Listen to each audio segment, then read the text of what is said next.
আজকের দিনটা খুবই স্পেশাল। পয়লা বৈশাখ অর্থাৎ বাঙালি নববর্ষ। তো সবাইকে শুভ নববর্ষ। ডিউটি শেষ করে একটু ভালো করে রেডি হয়ে নিলাম।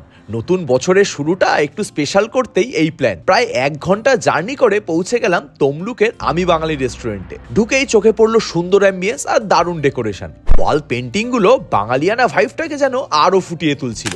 দেন অর্ডার করলাম এক এক করে সব খাবার। শুরু হলো ওয়েলকাম একটা ড্রিঙ্ক দিয়ে, তারপর আসতে লাগলো এক এক করে সব আসল খাবার। খাবারগুলো দেখতে এতটাই টেম্পটিং ছিল যে এক্সাইটমেন্ট আর ধরে রাখা যাচ্ছিল না। তো একটা একটা করে শুরু করলাম সব খেতে। সত্যি বলতে প্রতিটা ডিশের টেস্ট ছিল অসাধারণ, স্পেশালি ডাব চিংড়ি আর ভেটকি পাতুরিটা উফ মাইন্ড ব্লোয়িং। সব শেষ করে বেরিয়ে ঠিক করে হাঁটাটুকুও যাচ্ছিল না, কবজি ডুবিয়ে খাওয়া যাকে বলে আর কি।